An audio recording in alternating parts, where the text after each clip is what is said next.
Despertar da Noiva, parte 3. O Mobile Divino. Meu nome é Hildegard Schneider, tenho 5 filhos, sou fundadora de World Wide Wings, editora e autora de 7 livros. E aí vem o 3º episódio da minha série Despertar da Noiva. Yeshua quer que conheçamos a diversidade de sua personalidade. Você se lembra que eu falei da noiva e do noivo no último episódio? Nosso noivo está voltando e é muito importante que nos preparemos para ele. Em Apocalipse 19 diz: a noiva se preparou. Nós engravidamos sabendo que o noivo está voltando. E como se comporta uma mulher grávida? Ela só pensa no bebê que está chegando. Ela vê e sente como sua barriga fica maior, compra roupas de bebê, pinta o quarto, compra móveis para o quarto da criança, vai para o curso de gestantes. E quando a primeira contração anuncia o nascimento, ela sabe que precisa passar por isso agora. Nós estamos experimentando a primeira contração global de uma certa forma e sabemos que temos que passar por ela. É muito importante saber quem é o noivo e o que ele ama. E hoje eu vou contar quando ele diz que alguém o ama. Muitos de vocês que ouvem essa série são salvos e conhecem Yeshua como seu Salvador.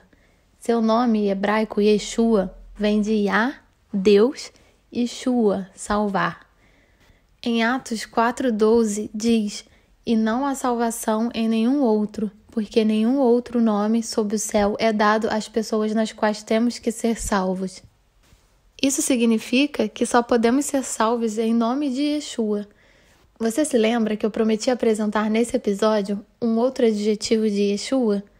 Há um versículo no Novo Testamento, na Aliança Renovada, que fala desse Salvador, mas ao mesmo tempo mostra outros 2 adjetivos desse Salvador. Qual outro adjetivo existe daquele que pode salvar? Alguns de vocês sabem? Quem pode salvar também é legislador. Legislador? Será que Yeshua é o legislador? Tiago diz isso, e o livro de Tiago pode ser encontrado na Aliança Renovada, no Novo Testamento. Nos capítulos 4:12 diz: há apenas um legislador e juiz, aquele que pode salvar e destruir. Apenas um? E quem é esse um? Yeshua.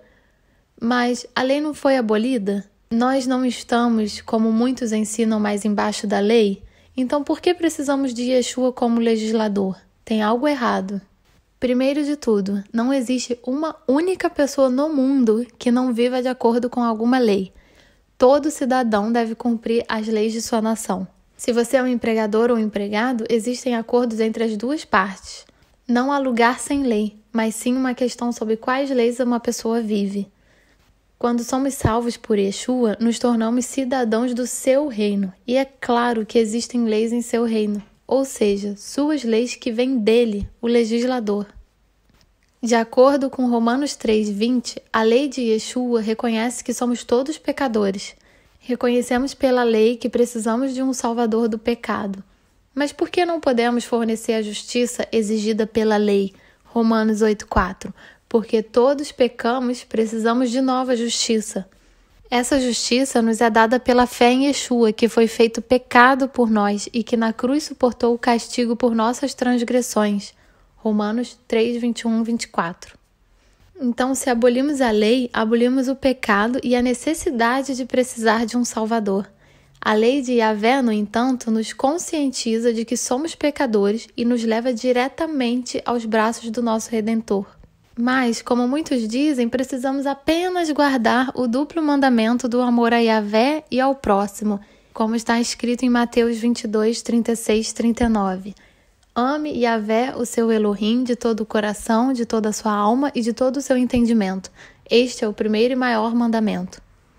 E o segundo, que é bem semelhante a ele, ame o seu próximo como a si mesmo.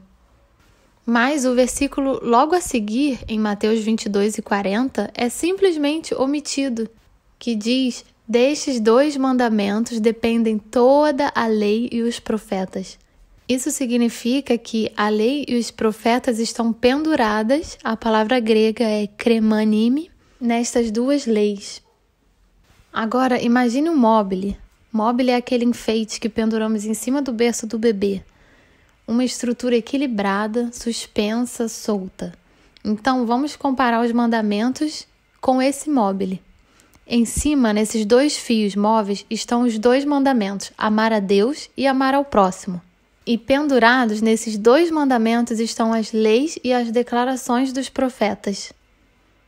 Porque toda a lei e os profetas dependem dela. Porque Yahvé detalhou, através de Moisés e dos profetas, como é amá-lo com todo o seu coração e com o próximo.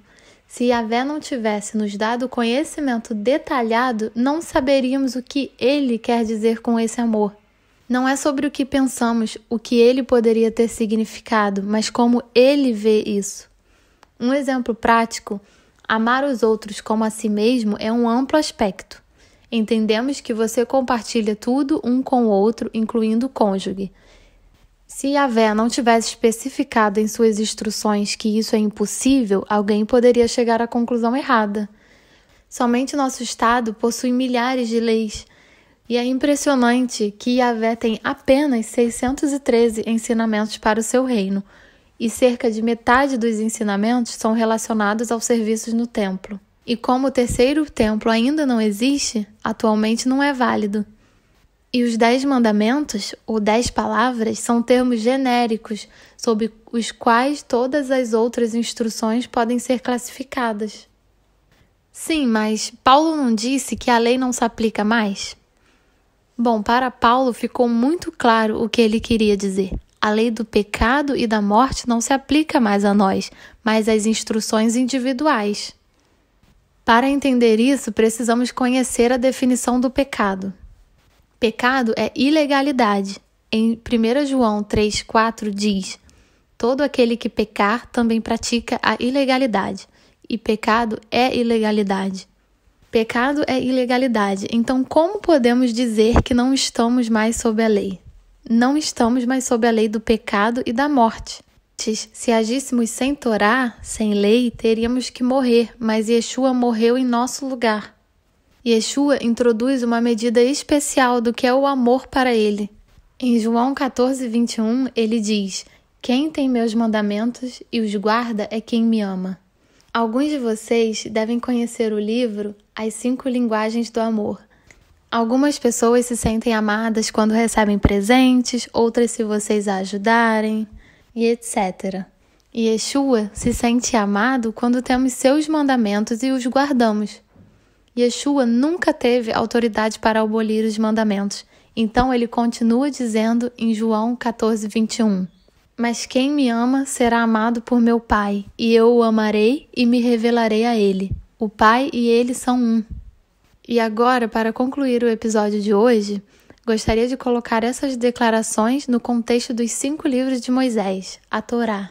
O povo dos israelitas foram salvos pela fé, manchando o sangue do cordeiro nas ombreiras das portas. Também somos salvos pela fé, espalhando o sangue do cordeiro de Yeshua nas ombreiras das portas dos nossos corações.